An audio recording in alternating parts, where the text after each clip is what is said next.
পূর্ব Medinipur state legal services authority পশ্চিমবঙ্গের তত্ত্বাবধানে প্রবীণ নাগরিক এবং তাদের অধিকার বিষয়ে মেগা আইনি সচেতনতা শিবির অনুষ্ঠিত হলো হলদিয়ায়। শনিবার হলদিয়ার সতীশ সামন্ত ট্রেড সেন্টারে এই শিবিরের আয়োজন করা হয়। উক্ত অনুষ্ঠানে উপস্থিত ছিলেন প্রিয়ব্রত দত্ত, জেলা এবং দায়রা জজ কাম চেয়ারম্যান সহ অন্যান্যরা। দেখুন, আমাদের জেলা আইনি পরিষেবা কর্তৃপক্ষ এটা প্রতিটি জেলায়, ভারতবর্ষের প্রতিটি জেলাতে আছে। হয়তো একটু প্রচারটা কম আছে, কিন্তু আমাদের জেলা আইনি পরিষেবার কাছে সমস্ত সিনিয়র সিটিজেন যারা কিনা 1 লক্ষ টাকা তাদের ইনকাম তাদের কম, এরকম বেশিরভাগ ক্ষেত্রে তাই দেখা যায়, তারা রিটায়ার্ড লাইফ লিড করেন, সেজন্য তাদের ক্ষেত্রে আইনি পরিষেবাটা সম্পূর্ণরূপে ফ্রি।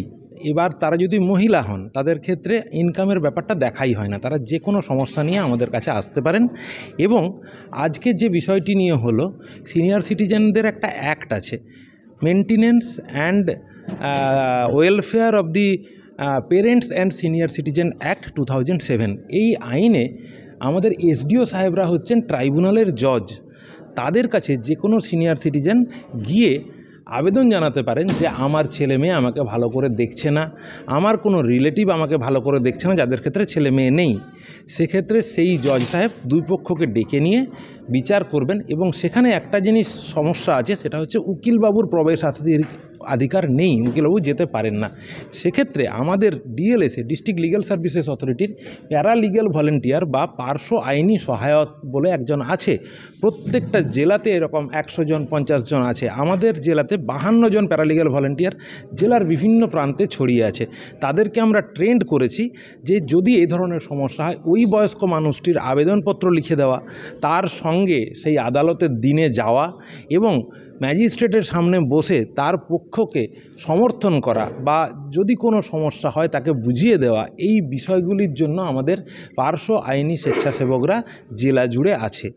এই বার্তা আমরা বয়স্ক নাগরিকদের দিলাম। এছাড়া তাদের জন্য বিভিন্ন রকমের স্কিম সরকারের কিন্তু আছে, যেমন ধরুন পশ্চিমবঙ্গের বার্ধক্য ভাতা স্কিম আছে, কেন্দ্রীয় সরকারের এরকম ভাতার স্কিম আছে, কেন্দ্রীয় সরকারের বেশ কিছু স্কিম আছে যাতে বয়স্ক মানুষরা চিকিৎসা পেতে পারেন।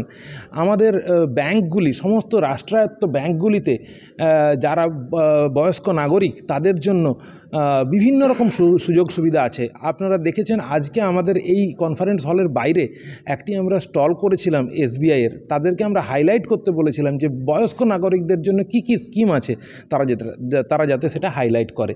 সুতরাং আমরা একটা অ্যাওয়ারনেস করার চেষ্টা করলাম, মানুষজনকে বোঝানোর চেষ্টা করলাম যে বয়স্ক নাগরিক মানে অবহেলার পাত্র নয়।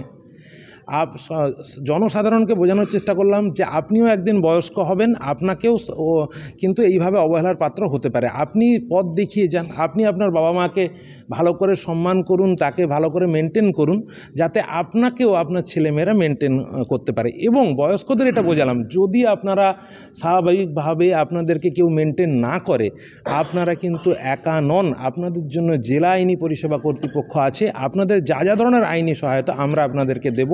অনেক ক্ষেত্রে এসডিও সাহেবের কাছে যাওয়ার জন্য যেটা বললাম যে আমাদের পার্শ্ব আইনি স্বেচ্ছাসেবকরা, এটা কিন্তু আপনার ইনকাম কিচ্ছু দেখা হবে না, এটা কিন্তু সম্পূর্ণরূপে ফ্রি। যে কোনো বয়স্ক মানুষ আমাদের কাছে আসলে আমরা আমাদের স্বেচ্ছাসেবক, যেটা পার্শ্ব আইনি স্বেচ্ছাসেবক, তাদেরকে পাঠিয়ে এসডিও সাহেবের কাছে যে মোকদ্দমা, সেই মোকদ্দমাতে আমরা সাহায্য করব।